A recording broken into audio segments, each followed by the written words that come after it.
Hi guys, welcome to my channel once again. So today I thought to show the sights and sounds of Newcastle. Newcastle is a city filled with so much history, it's filled with so much art, so much sports love, so much color, so much friendliness, so much joy. Feel free to add in the comments if you know places I should have gone but I didn't go. Let's go. Please remember to like the video, subscribe and turn on notification to watch more of my videos. This is the heart of Newcastle. Here you'll find Grey's Monument, a 133 feet tall tribute to Charles Grey, the second Earl Grey. He was the UK Prime Minister from 1830 to 1834, who brought about one of the most significant political reforms of British history, the Great Reform Act of 1832. The statue of Grey himself was unveiled in 1838 and funded by the public to celebrate his legacy. It's a monument and a symbol of change, of making history. Over the years, the monument has stood through some incidents, like the lightning strike that knocked Earl Grey's head clean off during a storm in 1941. Thankfully, they patched him up and he's been watching over the city ever since. It's 11 in the morning and it's already busy. If you move towards my right, you see a lady preaching. I think she's Nigerian. It's a busy part of the city. This place has become a popular gathering spot for the people of Newcastle, a place for public speaking, protests, or just catching up with friends. We can say it's part of the city's heartbeat.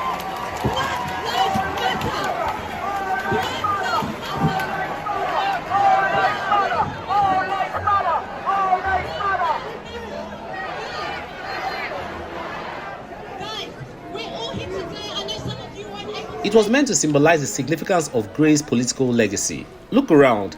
This is Newcastle's meeting point, its heart. And next time you sip some Earl Grey tea, you'll know the story behind the name. Alright, so we've got a lot to unpack today, so let's move on. After taking in the incredible history of Grey's Monument, we'll head through Haymarket, a street always alive with energy, bustling shoppers and people chasing the best deals. But before we dive into all that action, I'll be stopping for a quick breakfast, because what's an adventure on an empty stomach, right? Bursting out of Eldon Square and, yep, she's back. Now I've got some amazing spots lined up for later today that will really blow your mind. Let me just say it's going to be one of those days that's full of crazy surprises. Sports fans, art lovers and tourists, you do not want to miss this.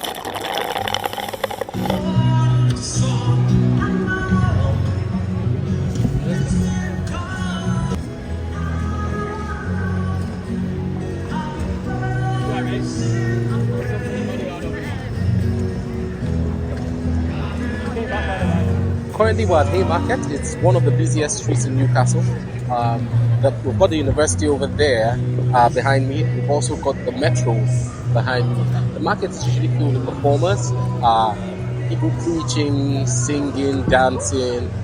Just try and catch some. It's still early in the morning, so a lot of people are not out yet. But yeah, and Eldon Square is just around the corner. Yeah, join me on this tour.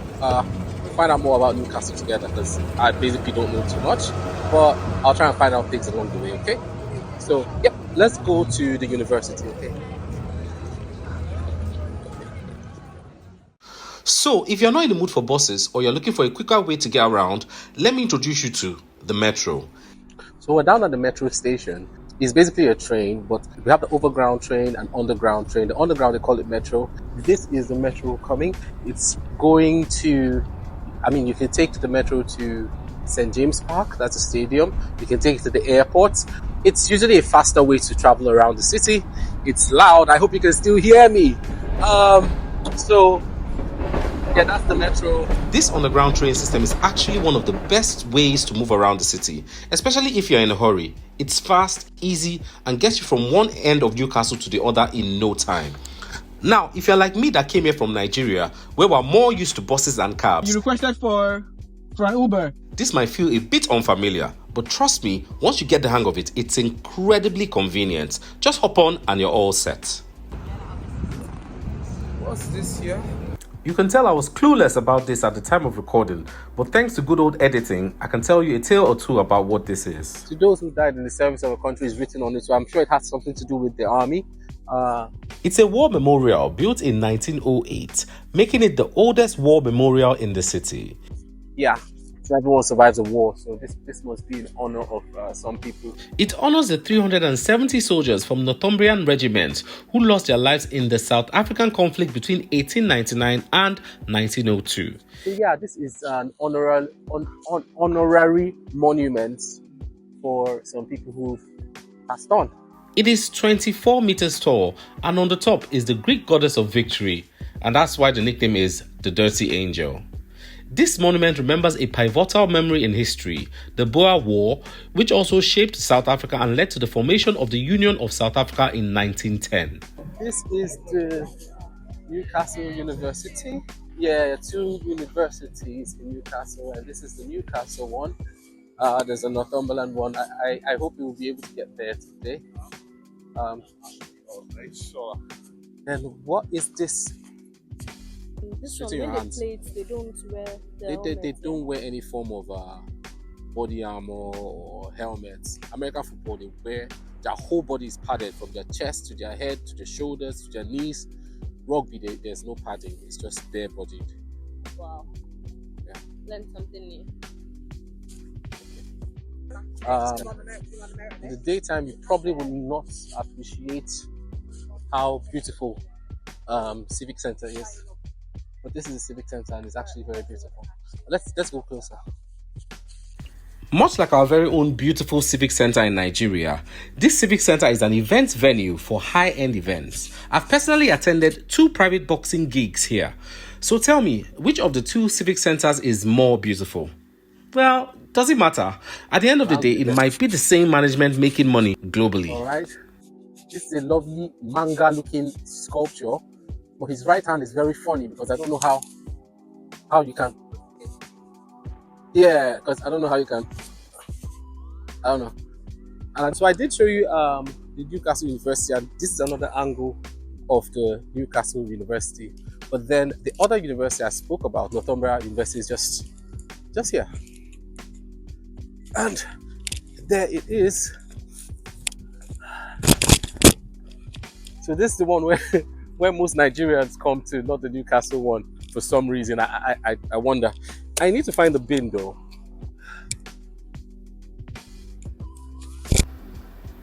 Now we're walking past Wetherspoons. This spot stays packed. You always find folks here catching up over a pint or two. But I'm off to check out something a little different today. Let's see what the city has to offer beyond the pubs. This is the Laing Art Gallery. Never been in before. You can find the Laing Art Gallery on New Bridge Street next to the Newcastle Library. The beautiful building, designed in a mix of Baroque and Art Nouveau styles, has been standing since 1904 and is now a Grade 2 listed treasure. The gallery rotates exhibitions regularly, so there's always something fresh to see. And here's the best part. Free entry, yay! Laing Art Gallery. Let's go. Let's see what's happening inside. Oh, yeah. It's taking its time. Right after walking past the reception, you will find that it's not just about art, it's also about history. Inside, you will find historic paintings, books, watercolors, and even decorative objects like Newcastle silver and some of the finest glassware in the world from the 1880s. Fun fact, Newcastle was once a global leader in glass production. Who knew?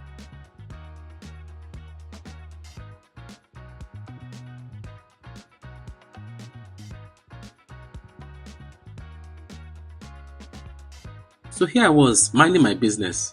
But this image right here, yeah, it stuck out to me. I swear the ghostly figure just unlocked some old school moves I haven't pulled out since my secondary school days. Now, be honest, rate my dance moves in the comments. Is it 10 out of 10 or should I just stick with walking around galleries? Let me know.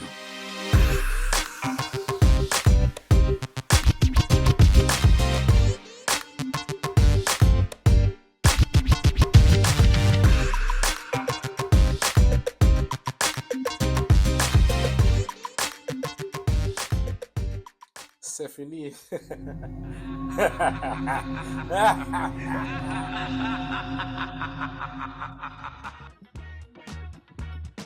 The irony is, the art gallery was financed by a local wine merchant, Alexander Laing. This is Alexander Laing.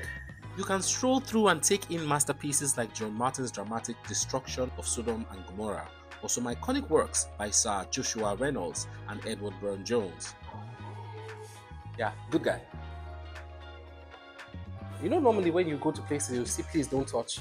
This is the first time I've ever seen please touch. If you're into pre-Raphaelite art, check out William Holman Hunt's Isabella and the Pot of Basil, a stunning piece from 1868. So please touch. So I guess they have to touch it to know if they can touch. Briar, that's what it's called. Alright. This is the sea floor, yada yada yada.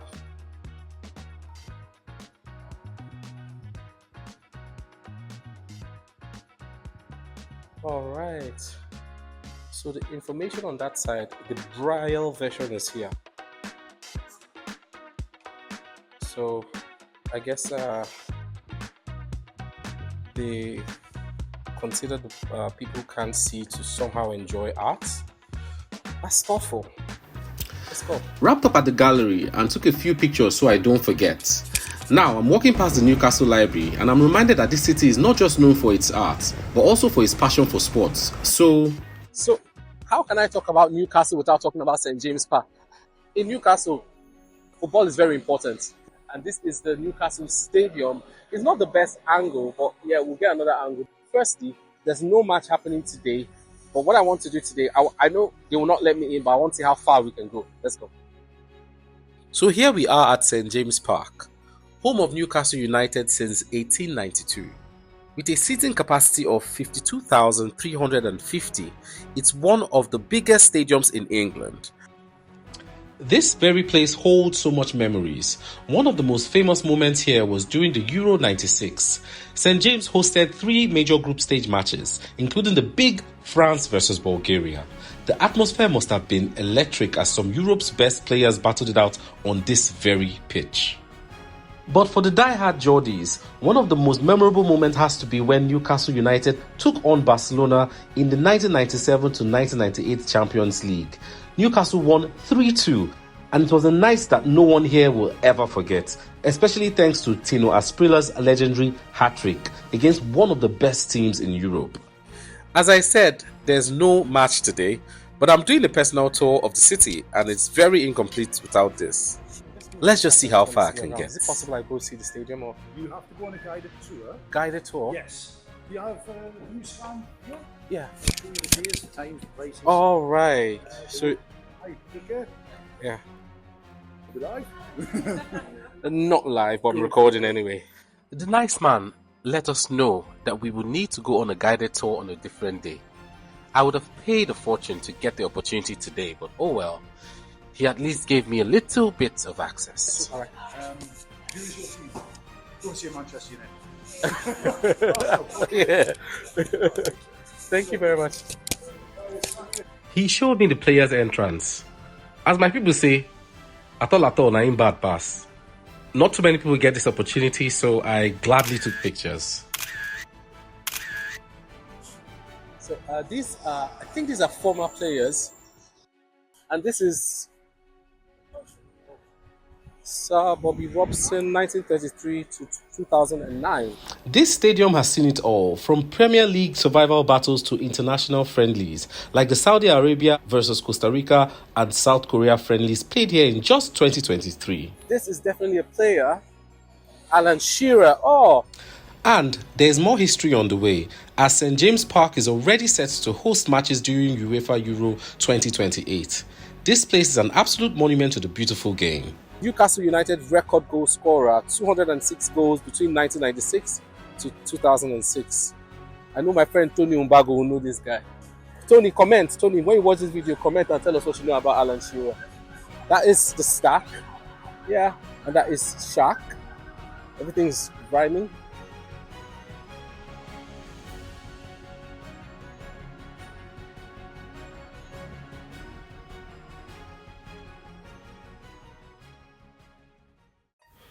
Now we're in a little area called Chinatown. Chinatown is a small street, but it is packed with history and culture. Nestled on Stowell Street, it's one of 5 Chinatowns in all of England, the others being in London, Birmingham, Manchester and Liverpool. Chinatown sits within the historic heart of the city, Grangertown, on land that once belonged to a Blackfriars monastery. Today, it's known for its many restaurants, supermarkets and vibrant streets, marked by traditional Chinese lanterns that light up the area. You'll notice the street signs are bilingual here. They are written in both English and Chinese, reminding us of the rich multicultural roots of the district. And just look at this beautiful 10-meter tall Chinese arc, built by craftsmen all the way in Shanghai. It stands proudly flanked by 2 guardian lions facing directly towards St. James Park. In 1949, Newcastle saw its first Chinese restaurant open, and since then, this area has grown into a vibrant hub of Chinese culture, from restaurants to Chinese supermarkets like Wing Hong, which opened on Stowell Street in 1978. Every year, Chinatown comes alive for the Lunar New Year celebrations, usually in late January or early February, with dragon dances and festivities that bring the community together. It's a perfect fusion of old world history and new world excitement. Now, my personal favorite restaurant in Chinatown is Cosmo. It's a nice buffet, but if you want to come here, make sure you book first because they might not let you in otherwise. Alright, yeah, this is where I go to the gym group. It's underground, no need to go in there right now. If you like reggae music, this is a bar you should go to. Turtle Bay is the bar you should go to if you like reggae music. I mean, I can't tell you exactly it is, but you can search these things up on Google Maps if you come to Newcastle and you find it easily. So I'm just letting you know what I mean?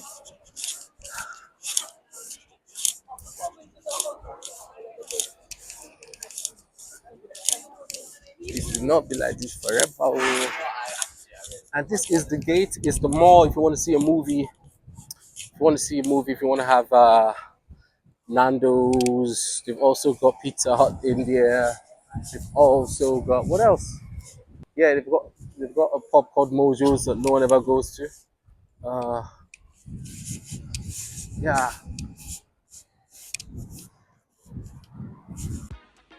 We are now at the corner of Bath Lane and Westgate Road, checking out this piece of art, Ever Changing by Ellis O'Connell. This is a stainless steel cone set at an angle of 73 degrees, and it constantly reflects everything around it. The artist called it Ever Changing because depending on the time of the day, the weather or who's walking by, it gives you a whole new view at every time. It's like a snapshot of Newcastle shifting with every second. It was commissioned to help revitalize this part of the city. What do you think? Is it a mirror or a work of art or maybe both?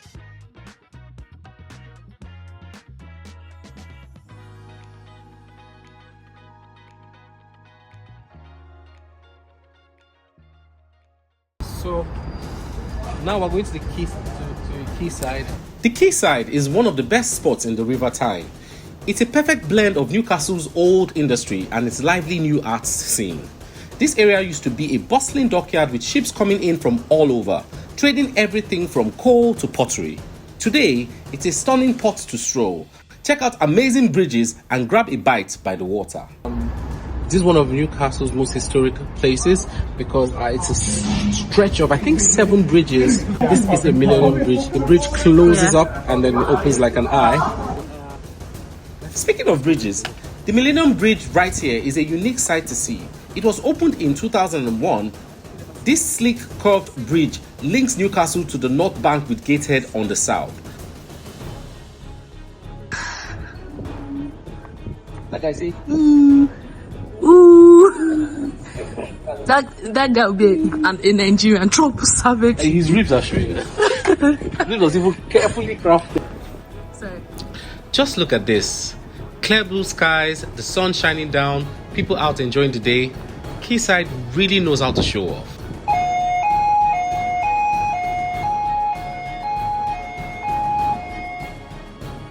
And just my lucky day, I arrived just in time to catch the bridge in action. Closing in approximately 2 minutes. Bridge will be closing in 2 minutes. Alright, so Wow. alright, we just had an announcement that's shows that the bridge will be closing in 2 minutes. That's why these people are trying to leave real quick before it shuts. Yes. Beyond the bridge, Quayside has got plenty to explore. There's the famous Sage Gateshead with live music, the Baltic Center for Arts. This place has some of the best bars and restaurants. Plus, every Sunday, the Quayside Market sets up along the riverbank with local crafts, gifts, and food from all over the region. Whether you are here for the food, the history, or just the views, the Quayside has something for everyone. Alright, so we're just waiting for this bridge to start moving. Any minute now. But people keep sneaking on despite all the announcements. They had to actually lock the gate on both sides before the bridge could finally go up. The suspense here is real. I feel like I'm in a countdown with the bridge. Alright, so the bridge is going to close any moment from now. Let's watch it.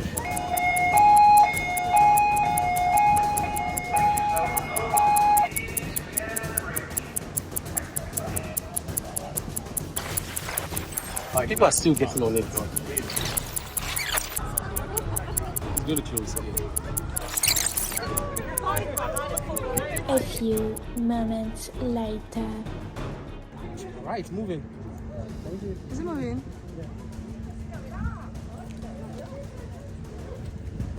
Why does it have to close? Nice timing, because I don't think it happens too often. Alright, so it's... The whole bridge tilts gracefully, almost like it's winking at the river traffic below. Watching it move is impressive. It feels a bit like watching a modern work of art.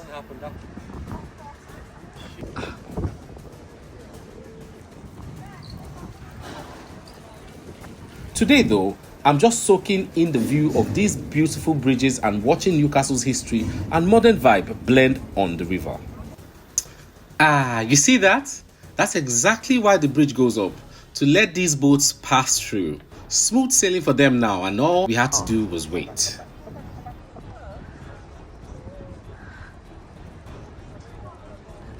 Wow.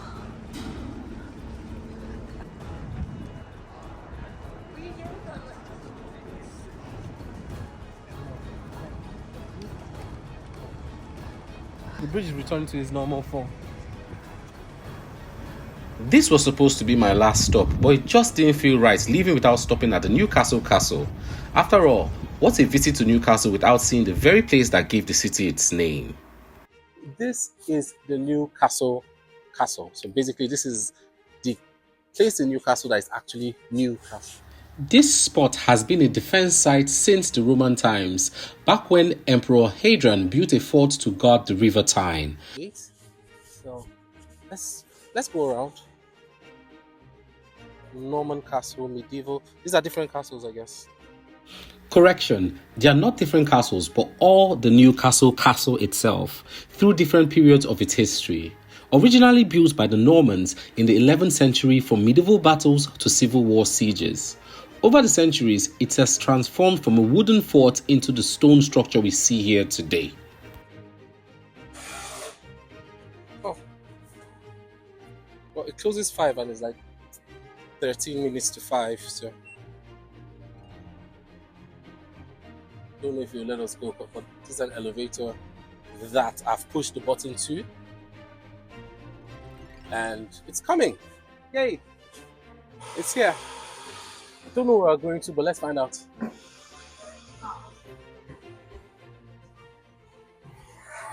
really don't know where we're going to, but this is Newcastle. Castle in Newcastle. I am not tired of saying the word castle. The Castle Keep and Black Gate are the most iconic parts that still remain. The keep was once a prison, and the Black Gate, well, it was named after a guy called Patrick Black. Alright. So this is... What is this? Okay, so I don't think we're allowed to go up. Unfortunately, we just got here before it closed. But hey, it's still been an amazing soak in its history. And even if we couldn't explore every corner, Newcastle Castle, man, it's a place where history really comes alive. What's going on here? Nothing. Learning room. I think this is a quite boring tour of just staircases. They've done a lot to preserve and restore it over the years, and now it's open for visitors with some cool new features like an education center, a museum, and even audio tours that tell the stories of the people who lived here centuries ago.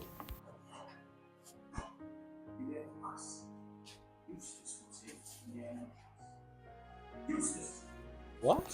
Now I wish we got here in time, so experience true history. Okay.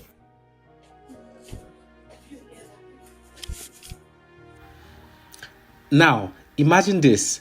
Back in the day, this castle had a moat, drawbridges, and even portcullis. But today, it's right in the middle of Newcastle's bustling city centre, with trains running right through the grounds. Some historic stories. Let's go. So basically, went up just to come back down. Hope you had fun.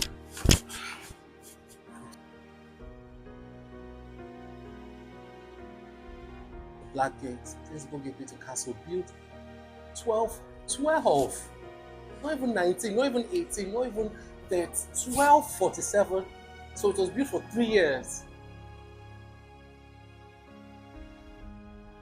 Wow. Or maybe 4 years, but it started in 1247 and ended 1250. This is history. This is history. So, this is the castle of Newcastle. Yeah. This way.